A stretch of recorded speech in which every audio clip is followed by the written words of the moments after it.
Hello, and welcome to episode 105 of Super Pros Bros.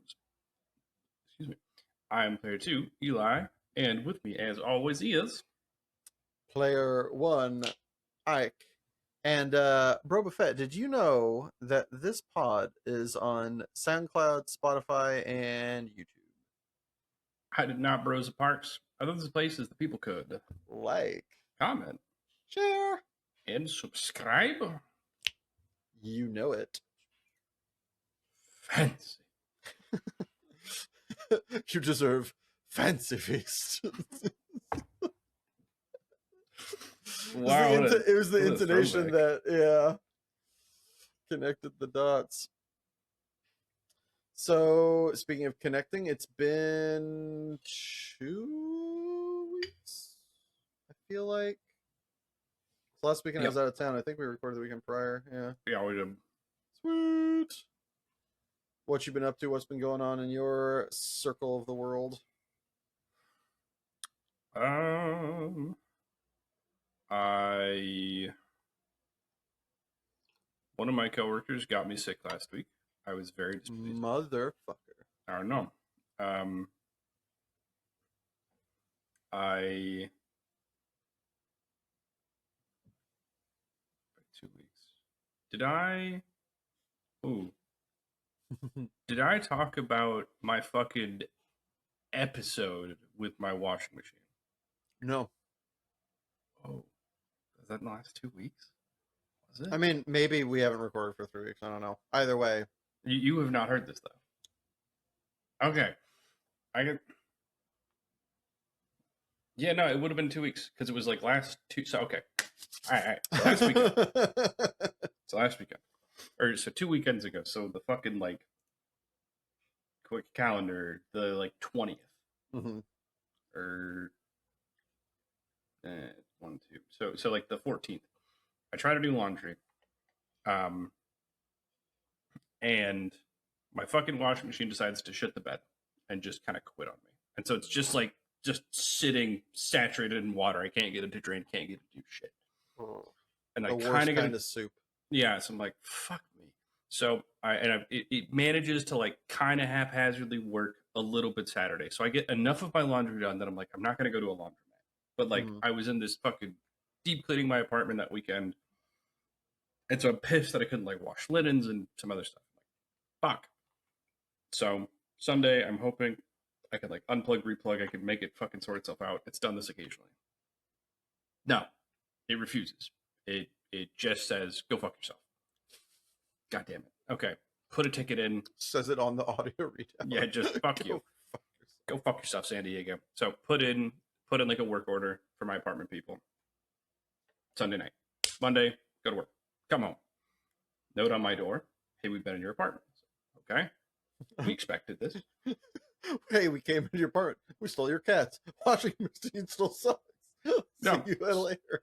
So I come in, and it's like it basically says it works fine, and I'm like, what? And so I look in, and there is in fact what used to be the fucking laundry soup that I had Mhm. sitting at the bottom of this. It's drained, it's spun, it's fucking what it should be. I'm like, oh fuck you. Throw it in the dryer. Dryer works fine. God bless. It's still kicking. Put another load of laundry in. It gives me the finger again. I'm like, okay, this is outrageous. So I start recording it.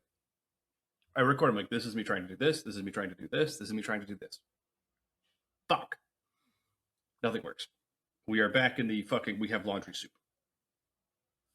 Okay. Put in another work request. I'm like, well, I have it videotaped. I can't attach video to my request, just pictures. That's kind of worthless to me. Um, you and couldn't like put it on YouTube and like send a link. I, I don't want to go to that fucking much hassle, but maybe if we keep doing this. So anyway, so I tell my boss, I'm like, I'm working remote Tuesday. I want to fucking talk to these guys. Yeah. Okay. Dude comes in, and I'm like, hey, I know you were just here, but it's doing this. He's like, okay. Walks Okay. over, hits it to like start a cycle. And so we'll always do this thing where it goes like, like 2 little sprays of water, Mm-hmm. locks the lid, and then we'll make this fucking like sound when it starts. It's this bizarre noise. It's just like, whoa. It's this oddly threatening sound for my washing machine. Yeah. Chunk. Silence. I'm like, oh my god, it's gonna break in front of someone else. Someone else is gonna finally see it. I'm so happy. I'm not going crazy. Like 30 seconds, and then it starts, and I'm like, oh, you're fucking kidding me. Just Oh my pulls out a god. hammer, starts breaking the thing. Yeah. Stop gaslighting me! Yeah, seriously. And so it's like, okay, it seems to work. It starts doing normal things. It's like, okay, turns it off, makes it run drain and spin. It fucking drain and spins, no problem. I'm like, there is one sentient piece of machinery on the planet, and it's my fucking washing machine, and it's here to mess with me. I don't understand. Since then, it's worked okay, which is nice.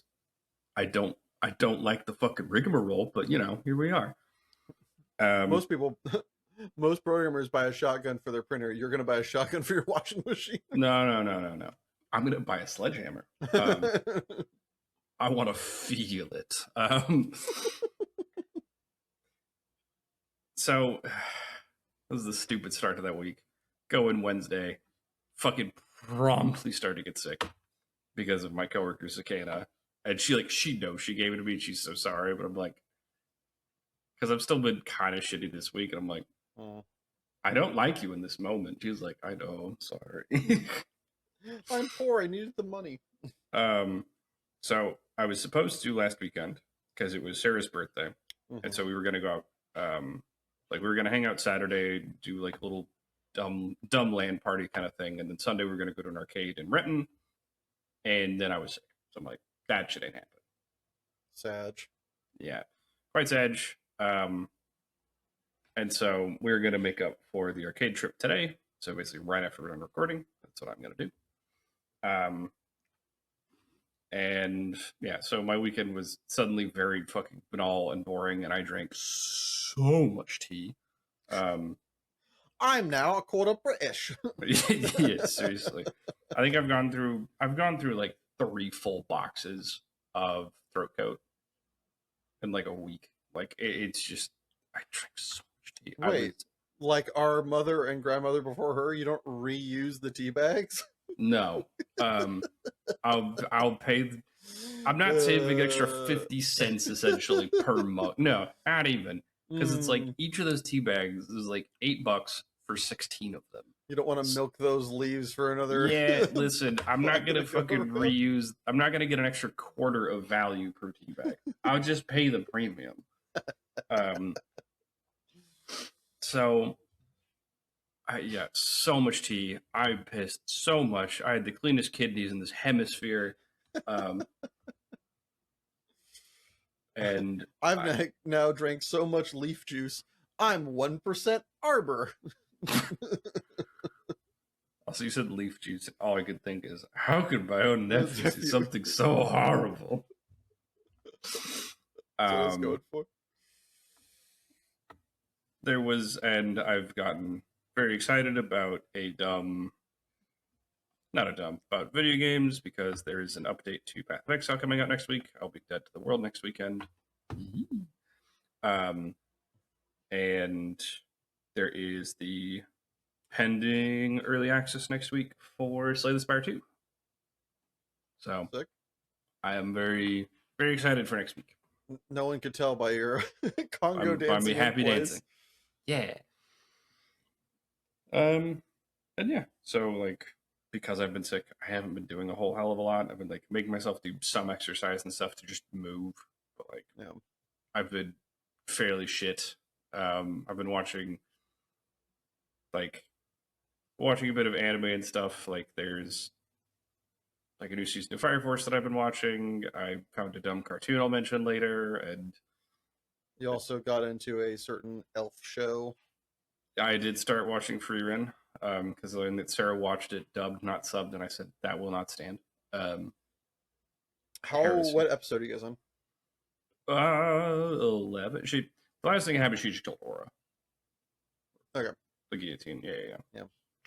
Yeah, I just basically fucking stunted on her and went. Yep. She's like, "You don't have us man." She's like, I know you think that, but newsflash. Yeah. yeah, It's it's which definitely a show that I can't wait to. It sounds like we're both going to finish it. I would love to do a review because I can see us both enjoying it for different reasons, coming at it from different perspectives. for sure. I did like that there was a very good reason and rationale for like the reveal, and she's like, "I have so much mana. This Yep. is why you've done now." It's like, Yep. oh, that's just smart, and there's a good reason for why the demons show off. Yep.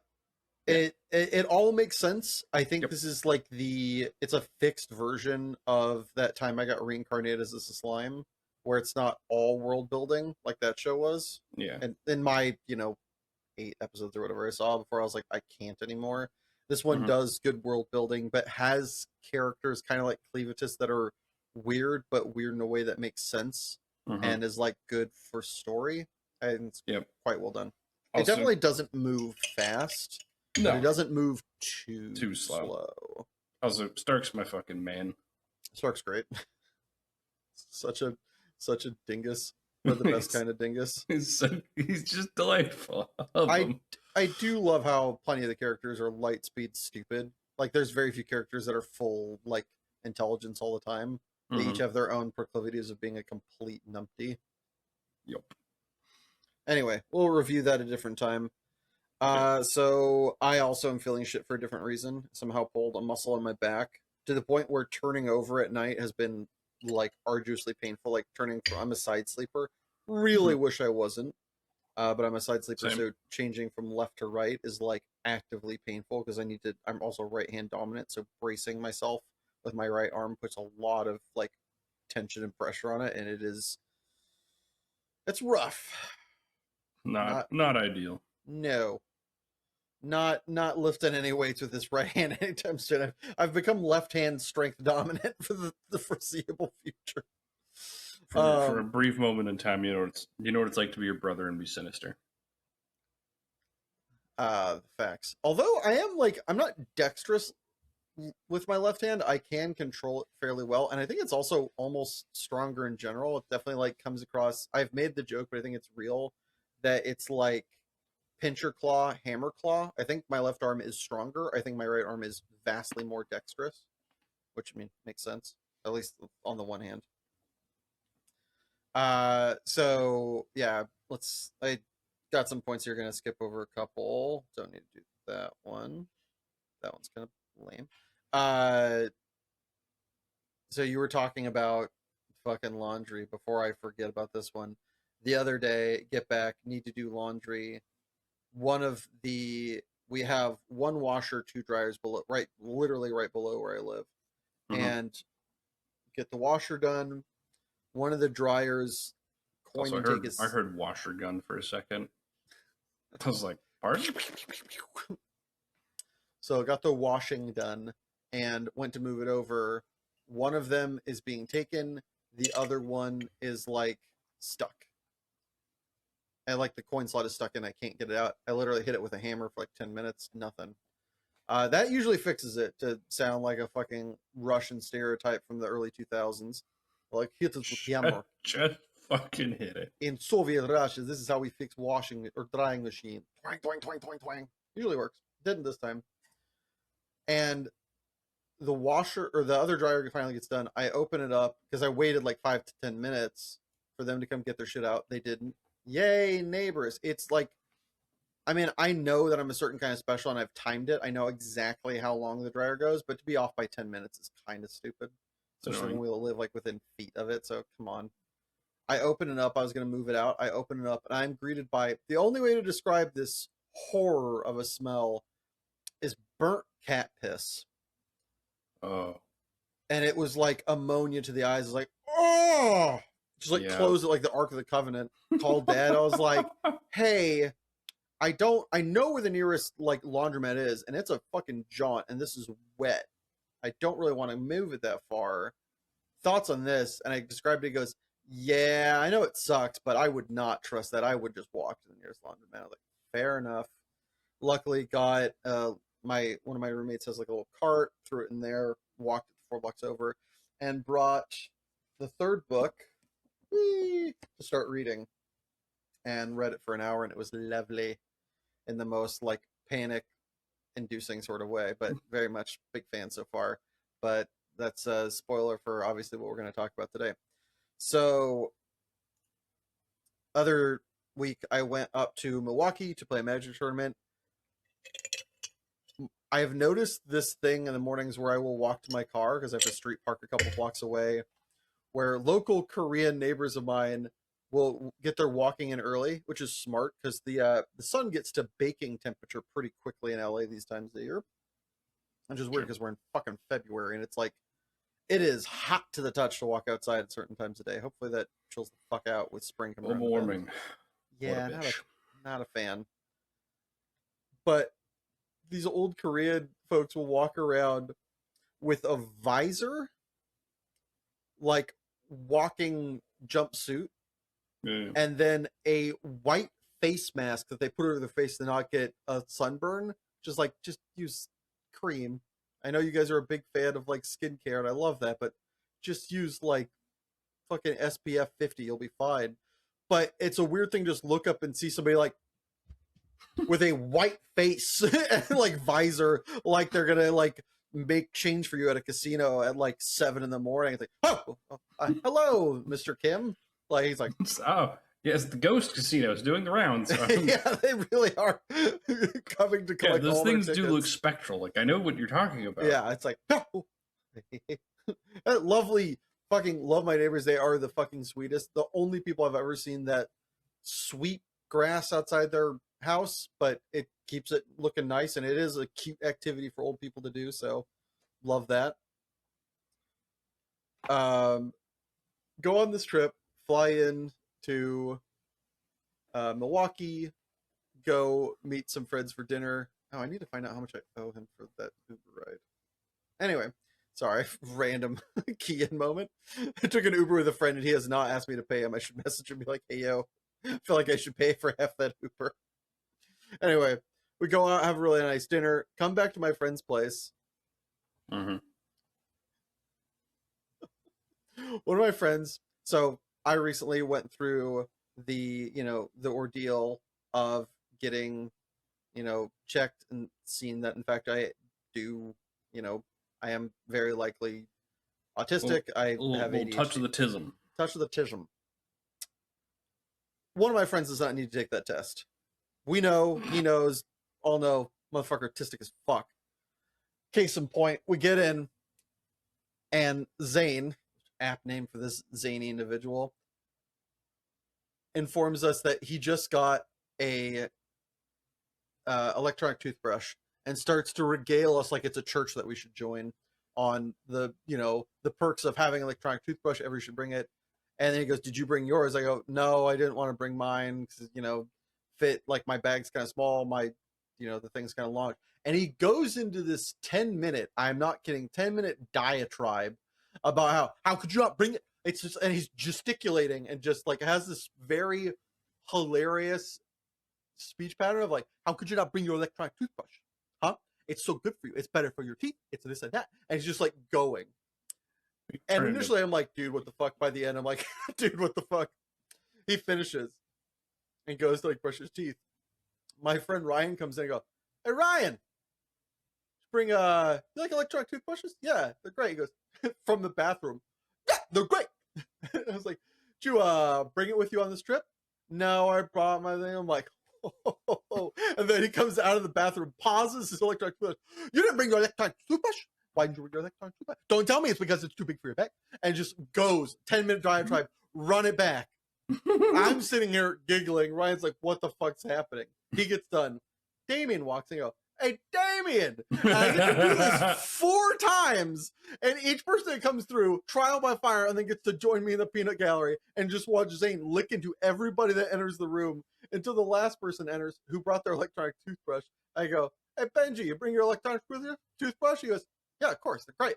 And Zane goes, thank you! And just like, so it's just perfect encapsulation. It's fucking awesome.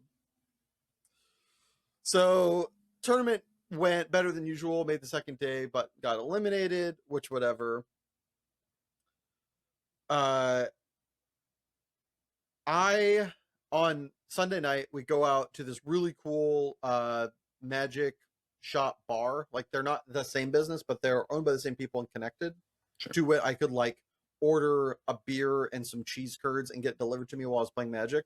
Fucking Dope. fire! Yeah, it was dope. They did a chaos draft. Do you know what a chaos draft is, Eli? You'd actually kind of fuck with this, I think.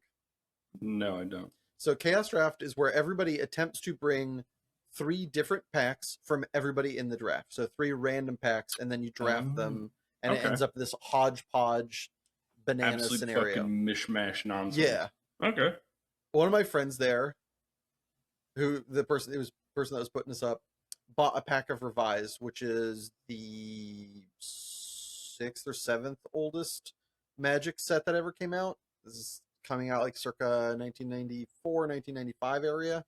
Oh, Bit old in the tooth. 20 years, 30 years plus. I was going to say 30. That would be when I was 2. Yeah. He buys a pack of Revise at the low cost of $300 to open for this. Guy's doing okay. His dad may or may not be the president of baseball operations for the Milwaukee Brewers. All right, fine. Fuck him. Yeah. He got to stun on somebody when he was driving us back to the place we were staying for the weekend. He goes, "Oh, look, that's my dad's work." And the guy goes, "Is it behind the stadium?" Everybody else in the car already knew. We just got to laugh. So he opens his pack and he's like slow peeling it back. And for the low price of $300 reveals, and his rare is the Hive, which is worth, on a good day, $1. So he just ripped open a $300 pack to open a $1 rare. It's very fucking funny. But, I had a great time. Coming back, the last thing that was pretty awesome was we were waiting for the Chaos Draft to start, and I got to deal poker, just like casual, like little, Sure. quarter 50-cent pickup game, playing there, having a drink in a card shop. And this guy other 2 people that I'm dealing to knew that I dealt.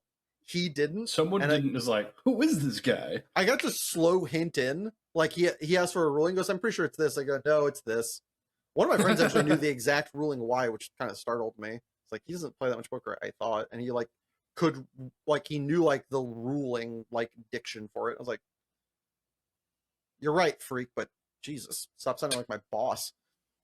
And he's like, "Are you sure?" I'm like, I've got a pretty good idea.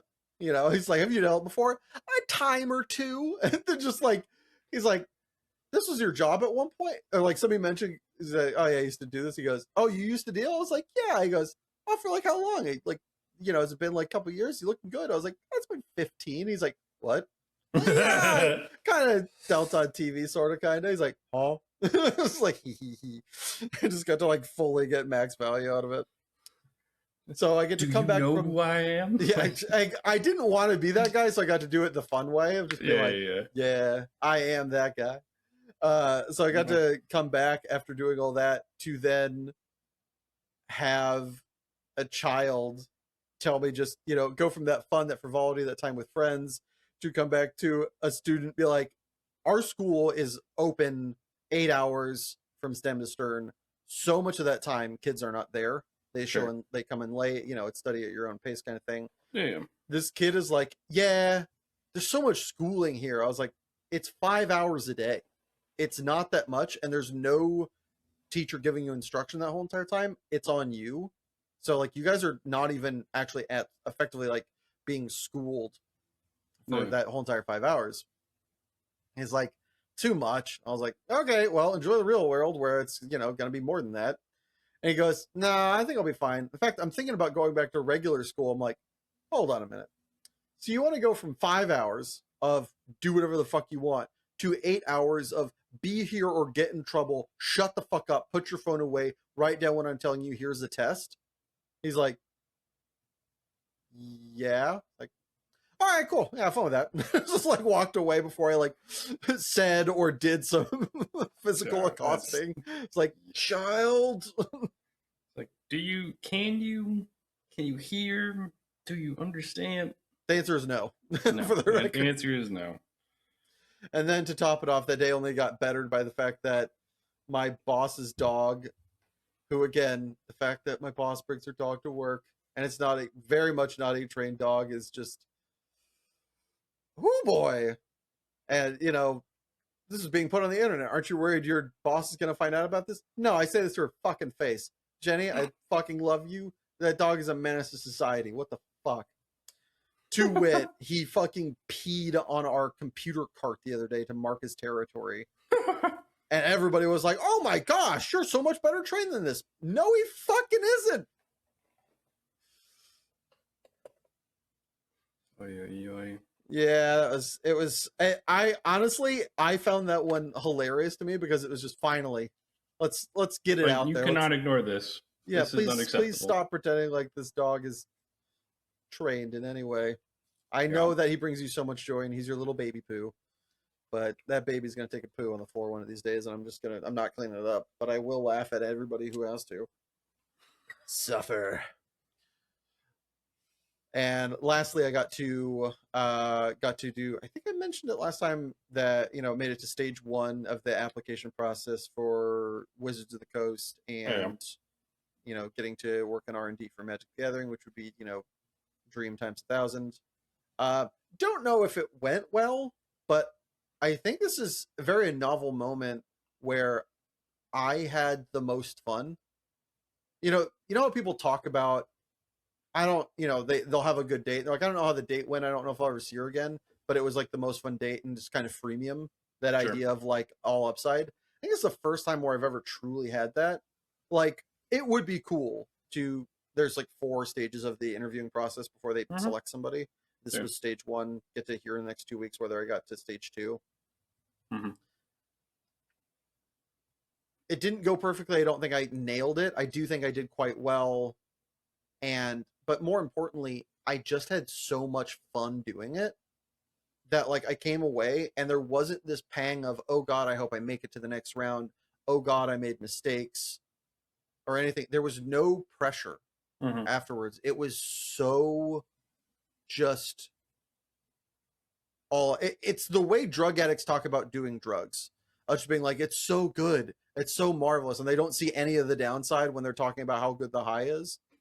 It was just like, it was all amazing. It was the closest thing I can say to it, except I didn't want to immediately do it again, it was like skydiving, where it was like this amazing experience that I just loved for the moment that it was. Except after I got done with skydiving, I wasn't like, let's do it again. This one, I could have been like, I can do that interview again, not because I did it poorly, but because it was just like really fun to talk about magic in that way. And just, it was such a blast. It was wild. I don't know what, and if that says anything about me or maybe something I should look into, but it was like, holy shit, this was just fucking fun. It was such a blast. I mean, you get to just nerd out about something you've devoted shit tons of time to. Yeah, that's probably what it is. But it was interesting. I'm kind of surprised that there was no like, I don't like, would it be cool? Yeah, but I'm not. Lots of times, like when you go on a date or when I go on a date, I am like, oh gosh, I really hope this works out. I want to do more of this. Sure. You know, if it's a good date. And this is like, I had a really good fun time. I would like to do more of this, but there is no pang. There is no worry. There is no fear. It's hovering in like the sweet middle spot where people talk about the way they enjoy, like people with really healthy mental like sets talk about the way they enjoyed an experience where they don't need to have it again. Would it be cool? Yeah, but just like having done it once, they are just, you know, completely satiated at like the exact right, you know, they kind of like nailed it. It's like, this is kind of wild. This is a very unique experience for me in that regard. So fucking cool. Hope that I get to do round 2, but if not, that experience in and of itself was worth the price of admission. Speaking of things that were worth the price of admission, as they didn't really cost us that much of anything, we are going to be, time depending, we're not too long in the tooth. Yeah, getting a little long in the tooth, but not too long in the tooth. I do have a fairly hard cutoff in like an hour. So okay, well, let's get after it. We're gonna review Golden Sun and, time allowing, Fallout 3. Do it that order, you think? or you want to do it the other? I think we should do it that order, so I don't, because I'm going to continue to read this book and I don't accidentally want to cross pollinate what happened. Sure. So we're going to start with reviewing Golden Sun, which is the second book in the Red Rising trilogy septology, depending upon how you want to frame it. Yeah. And I guess first up, let's give your spoiler-free review and grading for it, and then we'll get into the nitty-gritty.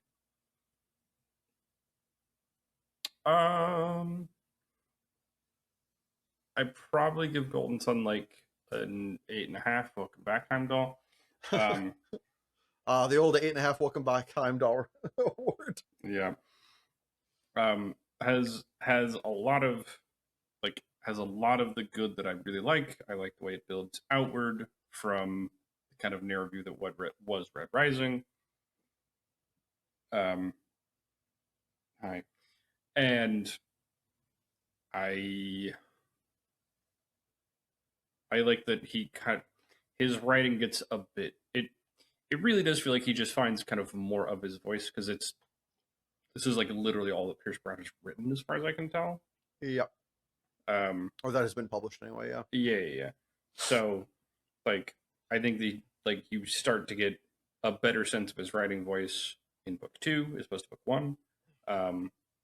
And it just has a lot of really good, like really satisfying moments. My one complaint is like the start's a little janky,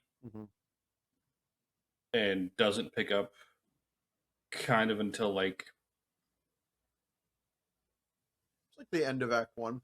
Yeah, it's just like it feels a little stilted, and some of the odd like kind of bouncing around till it actually gets going is a bit weird. But outside of that, I really enjoyed it. What did you rate the original one? I'd probably give Red Rising like 8.5. Okay. So for me, given my, at least, it's been a long time since I really got into reading, which, part of the reason I'm trying to read 12 books this year, and why I'm already, finished for the second one, working on the third one, even though it's not even technically, or I guess it's the first day of March. I'm going to rate this one a little higher. I think I rated the last one a 9.5 maybe. I think I would rate this one like a 9.5. I think this one's slightly a cut above for me. Sure. Even though I do agree that the first part is a little bit, it kind of bounces around a little bit more than I'd like. Yeah. I would say that's the only like big thing that, I don't. There's a couple small issues. There's that. It's a little formulaic in regards to one aspect that I'll get into later. It's kind of, and the way he did it in book 1, he continues to do it in book 2. The way he back reveals information, I'm not a big fan of, and sometimes it feels a little cheaty in this book. There's one that feels aggressively cheaty to me. I just don't particularly like it overall. I think it's something that it's not bad. Sometimes it's serviceable, but I think by and large it's like, it's a little bit, I get why he does it. It's kind of cool. It saves time. It does kind of allow the information to blow the reader away. So I think sometimes I think he generally does a good job with it. Because he does it a couple more times. There is one that we'll get into that was kind of like, dude, like that. There's one that I'm like, no. I don't think it's bad. I think it's just a little lame. I think it's awful. I think it's duplicitous for a dumb. It's not like it's just duplicitous and like a silly. It's not like I outsmarted you. The way like when he doesn't like book 1, for example, it's because he's like, I have made a plan and I anticipated something. Cool. Like, and so he, basically like when he enlists like Severo to do stuff with the Howlers in book 1 and like kind of cheat around other people and bait them out of position because he had someone coming through the fucking sewer. Like, he's just like, yeah, I take weird angles like this. And so it's a cool reveal that it's like, oh, and this makes sense why no one would think of it. Mm-hmm. I'm just gonna rip this band-aid off. We're to start talking spoilers because we've Okay, dancing around this so topic. I would say, I guess the first one to me with time probably like a 9.25. Sure. This one's a 9.5. The only stumbling block is the formulaic nature of one of the character aspects of Daro specifically, and the way he back reveals things. So I would say this one's like a 9.5. I think once it gets cooking, if you disregard the first act, I think this is a 10. Sure. Because that's where most of where this happens is. And I do think, in all fairness, I think I don't know how I would change the first part, but I think the first part is I think it might be necessary to have it, like, that information is predominantly necessary. It's set up that's necessary. I just, there's some of it I don't like how it goes about. I agree that, like, I think it's like the way it's laid out is bad, but the information is necessary. So, like, I don't know. Maybe there's a better way. Maybe there isn't. Maybe it's just one of those puzzle pieces that's always going to be jagged. I don't know. I'm sure they spent the time. Anyway, all right. So now we're going to spoilers. So if you liked that, we're saying, what, 8.5, 9. I'm saying 9, 9.5. Yeah. Go out there, read it. We would highly recommend. If you like the first book, it's different, but I think you'll love the second one. Get out, read that, and turn this off or cut to what time thing mine awesome editor Richard says right about now. Spoilers for Golden Sun end at 1 hour and 16 minutes. All right, now spoiler time. Go for it. The reveal of, I can actually razor fight. Oh, like the notion that he just found time to sneak away and train with Lorne, and that nobody recognized, especially with the amount of scrutiny the Bologna family likely had him under because they hated him. How do you sneak that? Like, that felt. Do you not like it too? Is that why you're biting at me? And like that, that was such a cheap reveal. Like, the Gala scene is really cool. Yeah.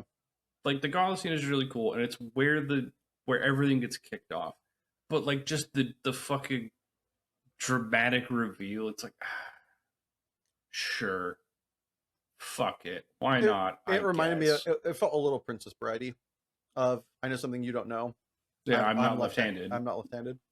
It just even more so, where it's like he doesn't know how to razor fight, and so they're just like there's no indication that he's learned how. Like, and it's like for Cassius to be like supposedly this, he's just tearing up the fucking dueling ring. He is going to be named one of the Olympic Knights, and and he fucking Daro just dismantles him. Which I will say, it seems like it's not either Daro's cracked, or getting named an Olympic Knight isn't that hard because they're not that good. It's the amount of times they just get it's rinsed. largely like it's a politic thing more than that's else. what I'm saying. So like maybe with maybe Cassius isn't that good. Yeah, but they hype him up like he is because it's like, he's just crushing people in dueling rings. So it's like, even if it's not just strictly political, it's like he's supposedly quite good at this. And it's like Daro is good. He is not the best. Like, there's an argument like second series because he's just had 10 years to keep training, but like in the first years, absolutely not. At no point is he goat with the razor. No, there's just like 7 other people better than him that I can think of. Sure, he is like putting up like throughout the series though. He continues to, or throughout this book, he does continue to show how quite good he is. Like, I mean, he kills 2 people on the Sovereign ship after he's hurt with a razor. Like, that's such a stupid moment. I love it. He just fucking yeets himself onto a boat and just like, just like, huh? You were not supposed to be here.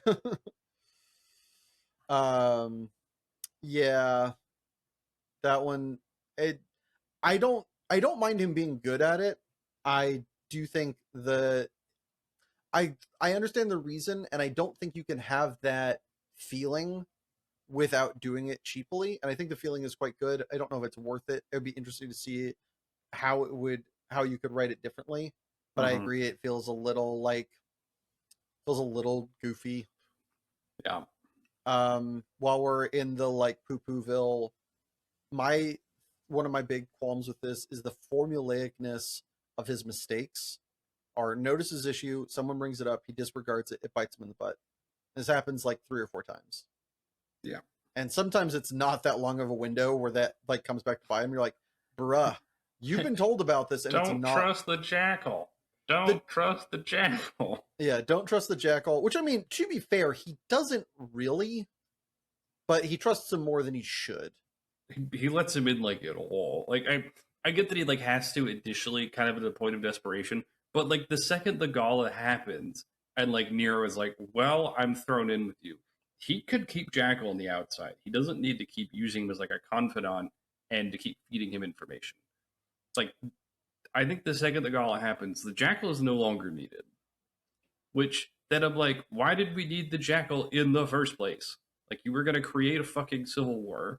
You were going to create this huge rift where suddenly Nero needs you. Well, he creates the civil war on a whim instead of like blowing shit up. So that one is kind of like his reason initially was because he wasn't planning on doing what he did. Sure. Like, that's fair. I do think he does. I do think he keeps him closer than he should. I don't think he makes a huge mistake like he does with Roke of letting Roke drift. Although, given Roke's character, it would have been difficult for it to not have. It would have been difficult for him to amend his decision tree and have it make a difference. I think that Roke was never going to come around. Yeah, he might not have done what he did if he didn't feel so maligned, but still, he was never going to be on the team. No, like Roke is an unapologetic classist. Like he was never going to come around. I think that's showcased in the later books, though. I don't think that's showcased as much in like the first 2 books. Although people do make mention of that, of like that's not going to happen. Like, but it's never like I don't think it's as shown as it is in the next book. Sure.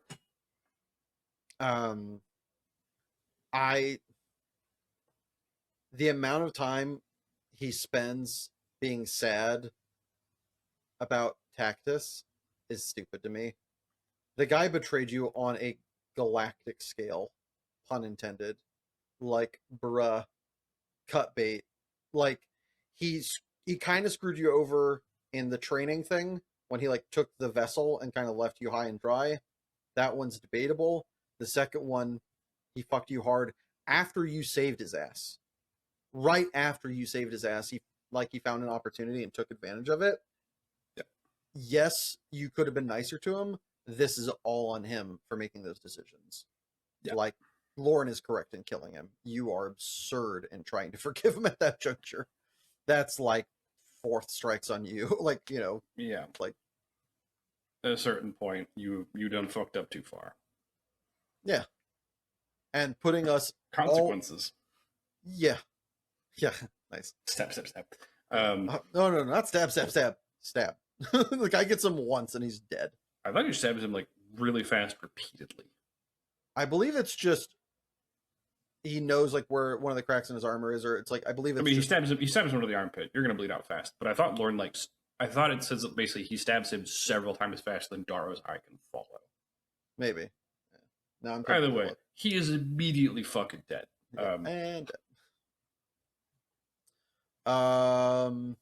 Yeah, we talked about Act 1 being a little slow, the whole backload of information.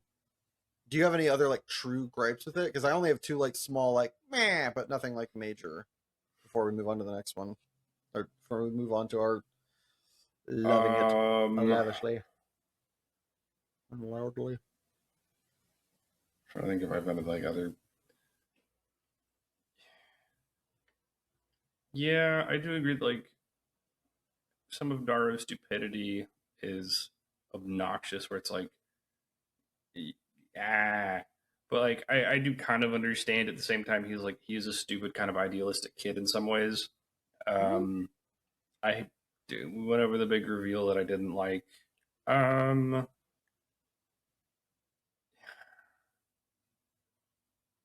are probably kind of like my one other weird gripe is like for as smart as Octavia is supposed to be, she does get kind of fucking schooled by Darrow.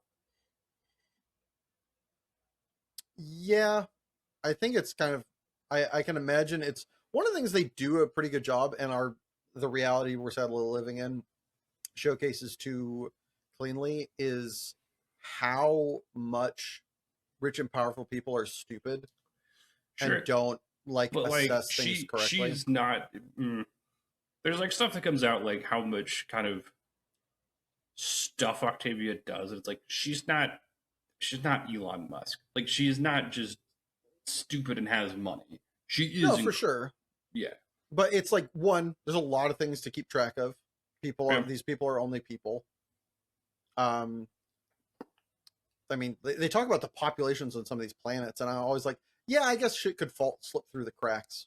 Yeah. It's like that's a lot of fucking people, and you're in charge of the like known galaxy. Like that's so many people. Like, yeah, Darrow is the biggest problem, but you still have other problems you have to deal with constantly. Yeah. And you have a lot of people like you have to, you can't focus all of your shit on him, especially, going later. I do agree. He does kind of take her to school. I think also some of it is that he thinks really well on his feet. I think some of that comes from being a Helldiver, of like him instituting the thing at the gala is all inaudible. Yeah. And so I think some of it is also her not understanding who she's fucking with and what they are capable and not capable of, thinking of like, I mean, it's a lot of, you have the training of the gold and you have the instincts of a red coalescing. And he's like, kind of once in generational talent in a bunch of different ways. So it's like, yeah, it kind of gets caught off guard a couple times. That's fair. And then she's also dealing with, they've a group of golds that bonded in a way no one's ever bonded at the Institute before, and took on the Institute like no one's ever done before. So the idea of like understanding what he's capable and will think to do is a little bit outside her scope at times. So I kind of forgive it. It is a little weird having these like big powers undone. But then, I mean, like one of the things you always point out is like, yeah, they're the 1%. And then they're built different even then. Yeah, that's fair. Because it comes so much in this like kind of society of like, well, we, like even some of his people, when like he gives Ragnar a razor, they're like, what the fuck are you doing? The idea of that is unconscionable to them. Yeah. So what he is doing in some of these cases, like, it is outside the pale. True. Yeah, like when he takes over the boat and he's like, hey, and he does it this whole entire other way. This is protocol, is we kill all of you. There is a button for this, basically. I'm going to give you 5 minutes to deliver me, get rid of the golds, and you stay on the ship. Yeah. It's just like him understanding the other colors because he's been at the bottom is just like, does allow for that. Yeah, it's just like, no, I know you guys will turn on them in a heartbeat if I let you. Yeah. So my last two things that were kind of in the middle, they weren't bad, but I wish Lorne and Ares had more time for, I wish they had another book of time, which to that point, you were telling me Ares is not gone in so much as he is like no longer alive. Yep. And like also Pierce Brown agrees, and that's why he's writing a Lorne prequel comic that is on his Patreon, which I'm gonna, once I finish the series, if I still feel the need, which I can't imagine I won't, I will procure and start reading the comic at that point. And kind of what you're saying earlier, how Darrow is so smart and also so kid. Like he is so emotional, as because he's 20, 21. It's I think he's 20 in this book. He's 20 in the beginning, but time goes on a lot. Like there's a lot of like, and they were in space for months. It's like, true. I don't know. I don't remember when his birthday was. I forgot to buy him a card. So he's around that time, and he is so smart and has had to grow up so much, but then he has moments where he's like, I need to see my mom. It's like, I get it. It makes sense. Also, no, I got to forgive them because it's the right thing to do. No. It makes sense. And I think it's like, it's perfect writing. It is something that like annoys me, but I respect and understand. I wouldn't call it like, it's something that I'm middling on, not something that I would ever judge It does not take away from the level grade. It doesn't increase it, but it doesn't take away from it anyway. Yeah. What does increase in it? Fucking Ragnar, baby. Holy fuck. The writing choice, the bolded text writing choice. It's exactly. Oh, would never have thought to you do know that. who's talking. You know who's talking. It says so much, gives so much flavor to it. Holy fuck. Ragnar rocks. His intro scene is like no other. So fucking dope. Just to come through and just like flow kills of like the like half a dozen goals. Just kills a whole way of people. Yeah. Just like, oh, those are a bunch of like gold legionnaires. Like they fought. Yeah, They're peerless. Fuck. Doesn't matter. And he's just like, they're dead. Like, I'm gonna kill them all. It's like, and then the reaching the hand, the initial thing of, are you a god? yeah, and he's like, and then the reaching through the door that they had to take a like fucking fiery jackhammer to get to melt. And then he reaches through the door to shake his hand. Is just like, so apparently I offer you these stains. Apparently Pierce Brown had a show deal. It got canceled on, and now he's writing the show with somebody else. So there is supposed to be a show that comes out of this. I cannot wait to see that scene. Yeah. Also, Ragnar better just be fucking massive. He's supposed to be so tall. Yeah. Like, definitely. I mean, with the writer at the helm, hopefully that they get that right. We don't have a fucking Artemis Fowl fucking conundrum on our hands. yeah. Nero's family lineage is like the Nero family trait is holding grudges. Holy fucking shit. Not only him with the whole like what he does to the I don't like the Bologna family. What he does to them, my God, man. Like, they let you into their house. Yeah, they killed your dad, but they didn't kill you.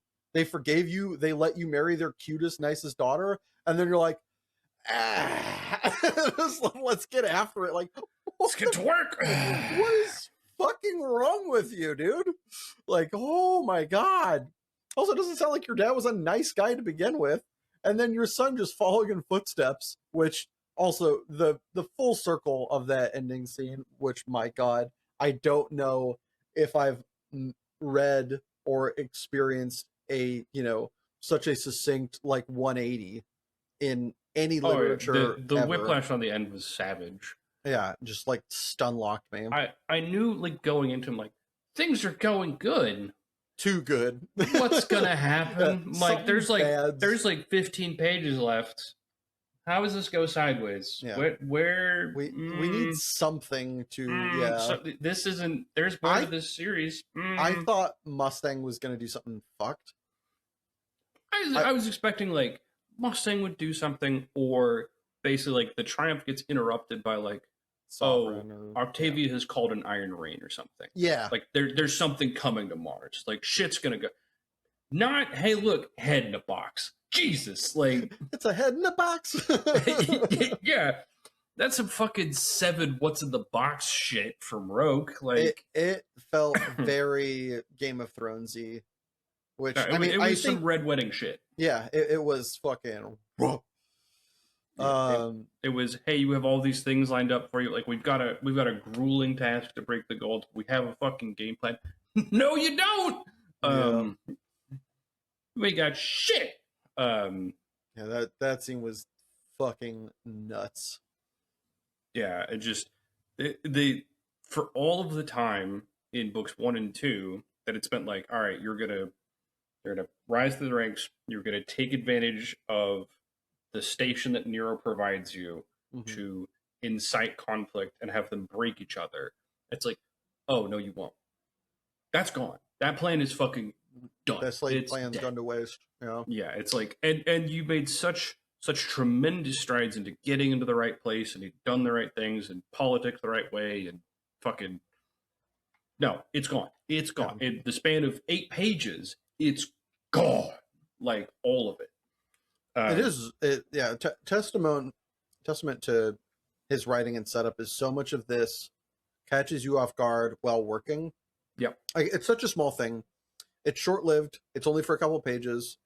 I'm sure it's a setup for future books. But the Sovereign Son introduction, or grandson? It's grandson, right? Lysander. Yeah. Lysander showing up and being around for a couple of pages doesn't feel like it's out of nowhere, and kind of doesn't do anything, but it does something. It's just like, it's such a small thing, but it showcases how great a writer he is and how good this series is to me, is stuff like that it doesn't feel particularly out of nowhere by any means. Yeah. He does quite a good job, like, kind of obeying the Chekhov's gun thing. He does occasionally, and there's kind of a meme that it's like, oh, that person got drawn out of the hat. There are some people that he kind of introduces and just kills. It's like, wow. One thing that actually, I'm Okay. gonna backpedal. One thing that I wish he did, and I think I mentioned this to you, just name all the Olympic Knights when you say them. There's 2 knights that die that never get their name said. They're supposed to be the most important people in the galaxy, basically. Like, Dara would know their names. Just have them be like, oh, that's Bill, the fucking purple knight. I don't care. Just so, like, come on. It's like, oh, it's this person. And also the Rouge Knight. You're like, you have a fucking name? He's going to be dead in a second. Just give him a fucking name. I actually kind of like that they're just the X-Knight. Like, well, unless they kind of are there for a second. Yeah, I was gonna say, there's also, it's kind of funny. There's some that are absolute monsters. Like Aja is an Olympic Knight, for example. That bitch is a monster. Yeah. And then you have like, oh yeah, one existed in front of Ragnar on his rampage and is dead now. Like, Yeah. It's like, oh right. Fair Also, enough. Like, I don't want it to happen soon, but I'm curious what would happen if Aja and Ragnar fought. That would be like 2 titans of the industry colliding. What was the other thing? There was a thing regarding that you remind me of in regards to, like, Olympic Knights or something. Fuck. Nah, I got nothing. Love the way Pliny goes out. Fuck that guy. the 2.3 meters. Yeah, Lives fucking forever. is a hitter. Such a great line. Oh, that's what it was.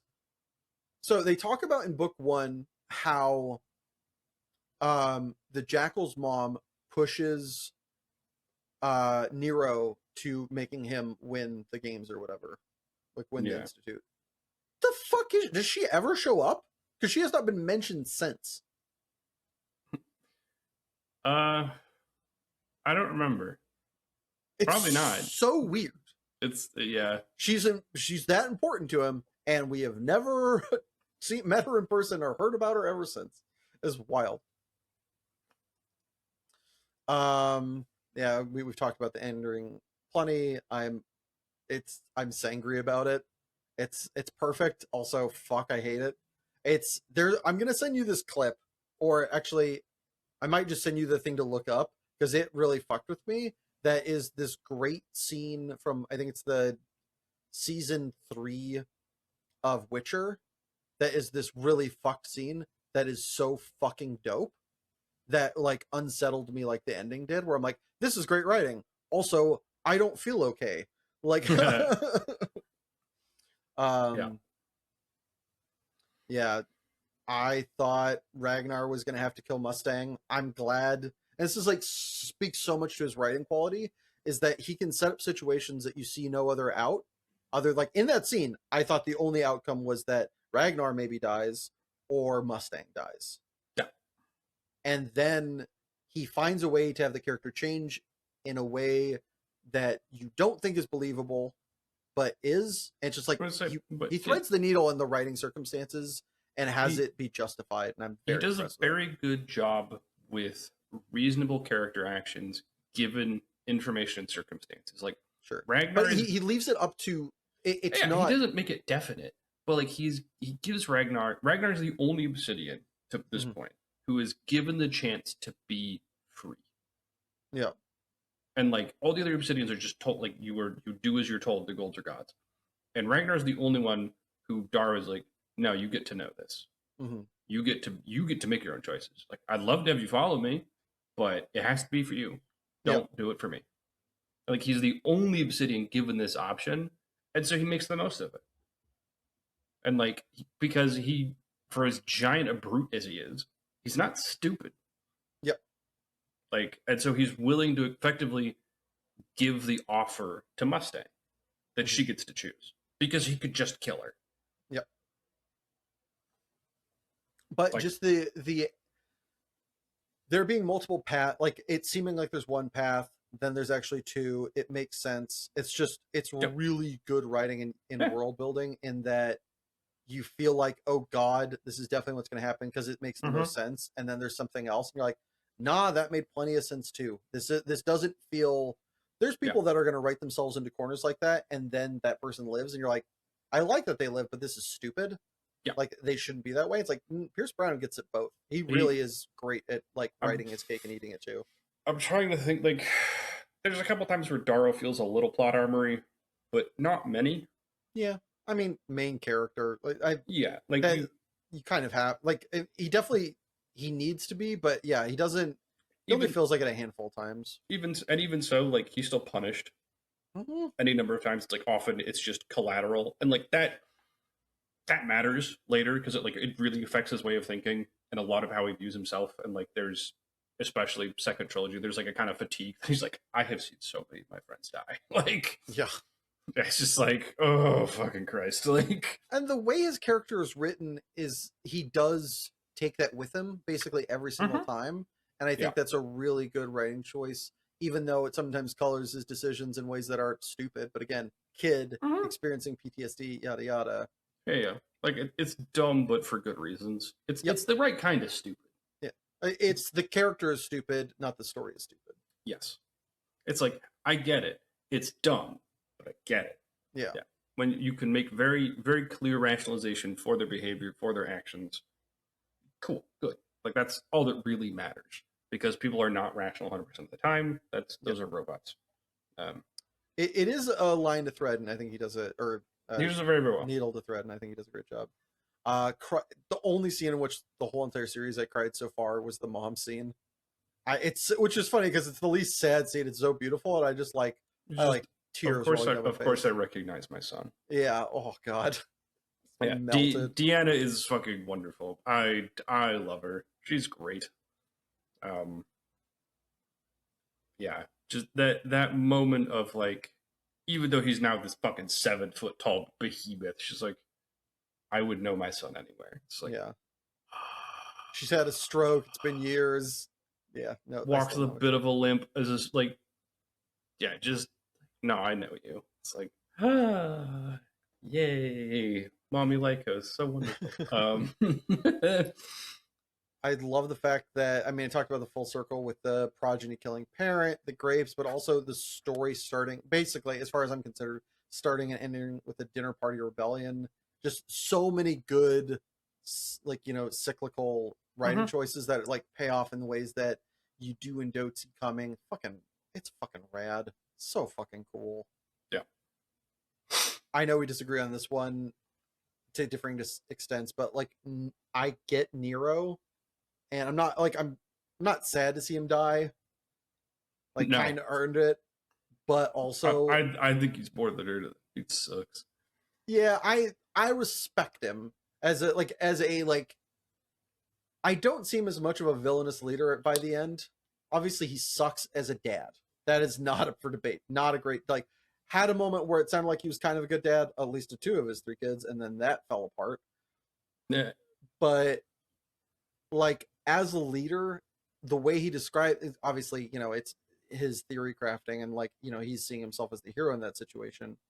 His Thanos speech of I am here for humanity's continued existence is kind of dope, and I kind of just respect it. I thought it was well written, even if he has moments of incredibly cold pragmatism that make sense, and sure, I get it. It just sucks. I can't get past just how fucked up he is to Mustang and siblings. I'm just God, what a chode! Just what an absolute hunk of shit. Love the use of Ragnar as a litmus test for Darrow and the whole class system. Yep. And my last like that Mustang and him get together, like their dynamic. I think she's a Mhm. great foil for him, like, and love her. Yep. Look, she's cool. The one I want protected is my little goblin. Severo is precious to me. I love that little man. He is so fucking sweet and cute and stupid. So It- Severo's the man. It's Yeah. true. If they're like, you could ship one couple, I'd be like, Severo and Dara. They're like, they're not a couple. I'm like, you shut your foul mouth. Like, I mean, they're a couple. Like Colton and I are a couple. no, exactly. Yeah. They're cuties. I want them to be able to like just be buddies forever and ever. I know I won't get to, but fuck me. They're so cute. In my mind, they're precious.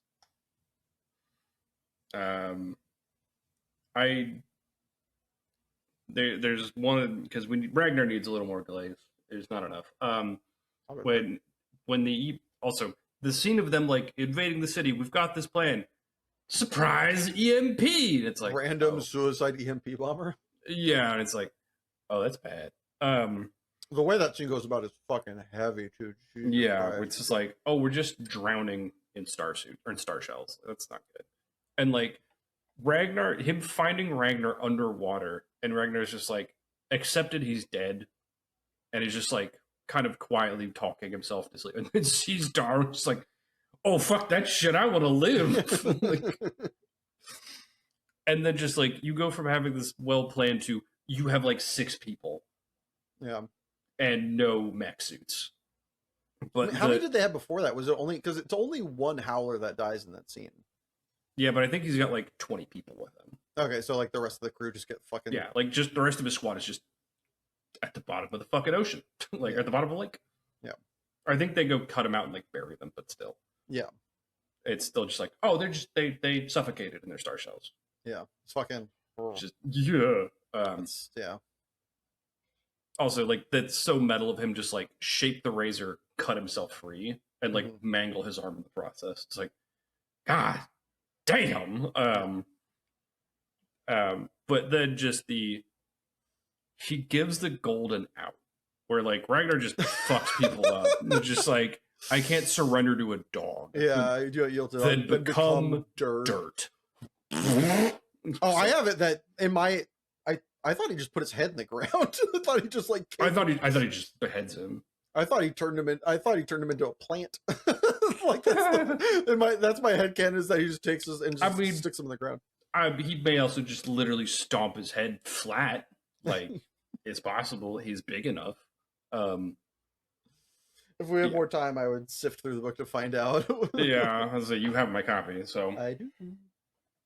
But yeah, love my big Viking. Goated. Just everything about him, just so fucking. Every single scene he's in is better for it. He's also just kind of cute. And the way he like early on, the way he falls around Daro. He's just like kind of like a big ass puppy. He's like, just like, how's it going, Dad? Yeah, like Ragnar, stay. Yeah, I love the scene where they kill Pliny, and also the scene leading up to that where all the times that Daro gets to catch people in wordplay or legalese is like my favorite. Like he catches Sovereign and like, actually I'm allowed to do this and you can't stop me. Like from a legal standpoint. Are you sure you want to stop me? Because that's illegal. Like, no, these are sanctioned, bitch, by your rules. That one, him and Mustang kind of tongue-tying Pliny, so fucking great. Also, I didn't realize it. So one of the reasons that he trusts Jackal, and kudos to Jackal, it wasn't until after I realized this. You remember one of the reasons he kind of like, he doesn't like let Jackal in, but he trusts him. He pays him a respect. And it's because he helped Mustang escape. Here's the thing. True. Why would he help her escape? Why did he like? He's like, yeah, you took her spot. Let them capture you instead of Mustang. It's like, well, yeah, I was already in league with them.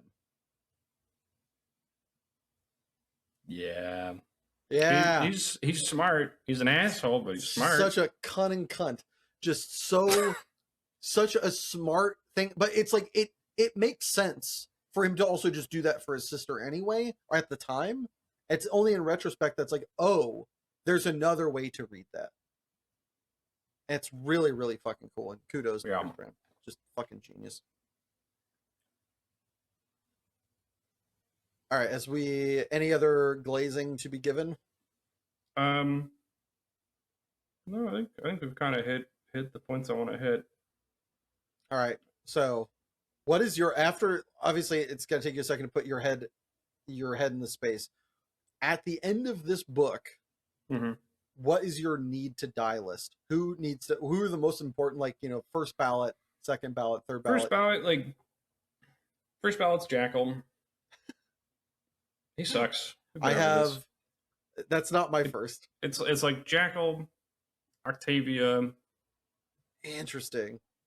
Octavia sucks too. Like, she's the cause of all these problems. I fucking hate the matron of the Bologna house. She sucks. All the Bolognas are kind of the ones that are left. Yeah, all two of them. The few of them that still survive. And like, Aj is just kind of crazy and cruel. She needs to go.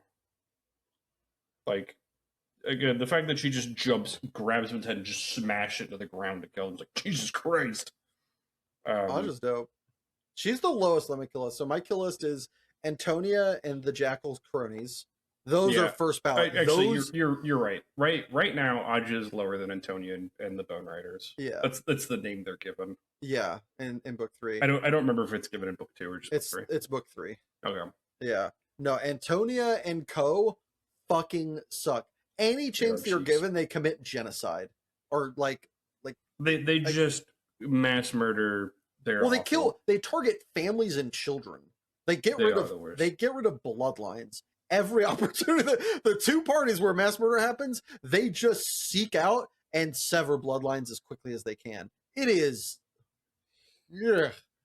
they suck, and they do it gleeful. They are just vindictive, evil people. I mean, Jackal just amassed a collection of psychopaths. Yeah, the Jackal sucks. I think he's probably second on that list because the way he is doing it for a purpose, they're just like evil. It's like, at least the Jackal has a reason, you fucking creeps.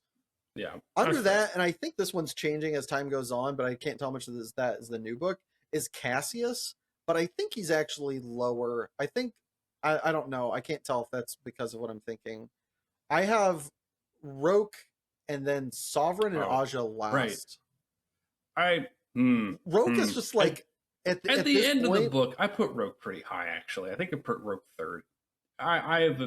He goes full betrayal. Like, he does, but he does it for what he believes. It's the reasoning. He could do it for my right nut. Like, he fucking hangs him out to dry. Like, he goes full Judas Iscariot and betrays him with a kiss. Fuck you. Like, he does it for classist reasons, which are bad, but I see it. If your whole entire, like, I'm not saying it's okay. I'm not saying that it is, like, from his character's perspective, that it's an unjust action, because to him it makes sense. I'm just saying he could fucking eat my ass. Sure. Like, but for me, it's like Sovereign's doing it for personal reasons, Rogue's doing it for classist reasons, and then Aja's just doing her job. Gleefully, maybe, but she's doing her job. Aja's a sadist.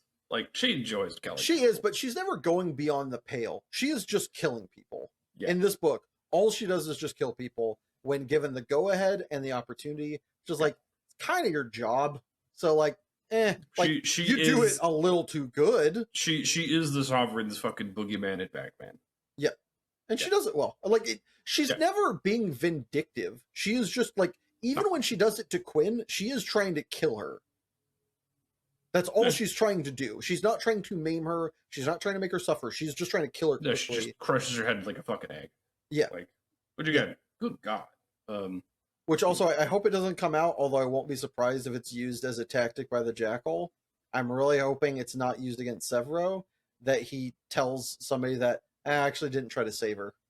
Because he's the person that tries to save Quinn. It's like, I hope he actually did. I hope it's not used as a plot point later. I can totally see it being used as one. I can totally see it being like something that happened and not brought back up. Really Yeah. hope it's not brought back up. But yeah, it's Cassius is like, I'm not sure how much it changes because my opinion of him changes at the beginning of book 3 a bit. Sovereign sucks, obviously Jacqueline and cronies, but yeah, Roken, you and I differ on that one. Oh, All right, do we want to try and do No. this second review? No, no, I don't have time. what you're trying to leave in 25 minutes? More like 15. Oh, okay. I was gonna say we could do a quick game, but if it's that, I was gonna say if you were going to like, if you were gonna make a, if you were gonna go, I mean, I said an hour like 50 minutes ago. So fair enough. All right.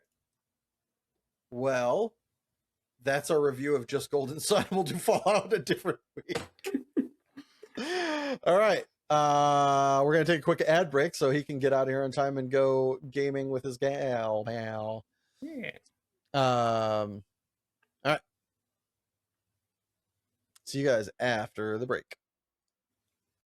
Do you read, watch, or interact with dystopian videos, books, or games and wonder why the characters didn't make the most obvious decisions? Yeah, I mean, in the Hunger Games, Katniss had just Well, we here at Dystopia for Dipshits have come up with a perfectly accurate to fiction recreation of any and all dystopian IPs for you to come down and test before the real thing is on your front lawn. but I already know that. Of course you do. But wouldn't you want to be absolutely sure that your patented Costco and high technique is 1,000% ready to rock for when those brain biters come shambling around the corner? Yeah, but that one's foolproof. I mean, nobody else. You positive about that? Uh, Precisely. And why not practice your wasteland potato recipe with our state-of-the-art shit silo for when our lack of crop rotation rids the earth of any nutrients? I have been wondering what spices I should be packing in my go bag. And they say the hardest thing is determining who deserves to live and who deserves to die. But with our catastrophic courtroom and kill corner, you too can fill the gavel in a godless place and know for show if you've got what it takes when you're the law. Hell yeah. So, do I need to sign something? I never thought you'd ask. All that we here at Dystopia for Dipshits require for our one-of-a-kind service is 10% of your net worth, and then, I'm sorry. God damn, 10%? well, you do get unlimited access to our simulations and data logs. Still 10%? How? Else are you supposed to know if you'll be ready to take on the cyborg proletariat? I don't know either. Besides, isn't it better to spend the green now before society collapses? Fine. Where do I sign? With Dystopia for Dipshits today. Hey, we're back! Hello! Welcome back. Welcome back, welcome back. So I just realized that I had it that we were reviewing season 3 of Fallout, which just doesn't exist yet. We're a wee bit premature there, Chief. I'm an optimist. So, All right. Well, I have a very, very dumb and very goofy cartoon, as I mentioned earlier, that my buddy Murphy turned me on to, in the form of Space King. It's an independently made cartoon that is Warhammer 40K parody. is it on YouTube? Yes, it is. By Flash Gits? That sounds right. Yeah. Yep. It's the first episode's like 18 minutes or something. 17 minutes and 19 seconds. We will be including in the description. Yeah, it's outrageous. It's such a stupid, like, over the top, over embellished, toxic male cartoon. I love it. It's so dumb. It's outstanding. And if you've like any knowledge of like 40K lore, it's like, okay, this is hilarious. But it's really stupid. I love it. Like I can't do it justice until you watch it and just go, oh wow, this is what a reverent ass cartoon. 10 out of 10. Like the way they make the Psycho Warriors, which are basically just Space Marines, is it's like they abduct children and put in the holy globules, which are testicles. So they basically have these like gigaroided teenagers. It's so stupid. I'm taking a bit of a throwback for me because I watched this months ago and I just realized I haven't mentioned it. Is Rebel Ridge is a really good kind of. So original Rambo came out in like, I don't know, 70s, and it was to show disparity, the idea of disparity between people that had like been to war and veterans and society, and made a bunch of points. And this one is kind of taking that, and instead of looking at veterans versus society, like toxic masculinity, it's doing still a bit of that, but it's more focused on race disparities, especially in the South, where the main character starts off with his interactions with a police force in a bass-ackwards fucking town, and he does a really good job, similar to original Rambo, where he doesn't really like, he goes out of his way to not hurt people and like kill people that somewhere between deserve it and he easily could. Very much practices a lot of like self-defense. It kind of goes to show it's a very good realistic, while still being fictitious in many ways, realistic representation of like, all right, a black man defends himself, but like using acceptable force. These are the kind of things that would still happen to him. It's like, you don't just get to do that and it'd be okay. You know, these arguments of like, well, why didn't they just? It's like, this guy goes out of his way to prove what happens if you just do what you're being asked to do, and like, why don't you just comply? Yeah, exactly. There's a lot of that overlap, and it's fucking great. I think as somebody that practiced a lot of mixed martial arts, you would appreciate this for how decently he does there's a lot of group fights, and how he does a really good job of like positioning himself and like the tactics he uses. One, he's jacked as shit, and so like the moves look believable, but also it's a lot of like funneling in hallways and like moving people around and making sure nobody's behind him. It's not like he's not doing anything crazy. It feels very like real and earned and believable. Sure. It's fucking phenomenal. You don't have any musical recommendations this week? No, I've still been listening to old stuff on repeat. Yeah, I mean, to that point, I have been listening to the song that you recommended. What was it, a couple weeks ago? Yeah. The I can't find it. Damn you, League! Why do you make good music? Is it not on here? I guess it was like, when did you recommend it? Like the remix rumble. Oh, there it is. Yeah. I've been listening to that one. It comes up in my dailies, and I'm like, it's nice. Don't speed. But I've recently been listening to, if you have been missing out on Blonde Shell, Arsenic by Halo Kitsch. It gives off strong Blonde Shell vibes, and it's just a nice hitter. Really, really good. So if you're missing out, didn't like her recent album that much, although I think there's some good hitters on it, this is a kind of a return to form. It feels very like Olympus meets I can't remember her other song that I really, really liked. Salad, I think. I think that's the name of it. It's something salad. I want to say, hold on. I know I gotta look this up. Just the question mark. It's like you're not sure about the order you're putting it in a diner.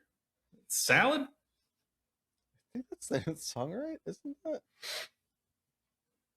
Yeah, she has a song called Salad. Fuck you. It's. I'm not just the way you said it was funny. Salad. Anyway, we were supposed to review Fallout today, but instead we're just going to give you our favorite verbal. Do we want to just like effectively belay this quip off for next week so it's like actually on topic? Look, if you want to leave, just say so. We could leave it till next week. Well, then we just don't have one. I don't know. Oh no. Okay, fine.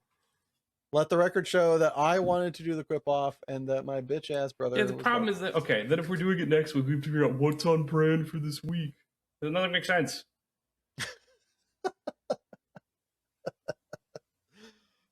Well, that's our episode. So thanks for tuning in. If you enjoyed this, please feel free, Like, comment, share. and subscribe. But don't forget, new episodes of Super Pros Bros come out the first and third Saturday of every month. Bye. Bye.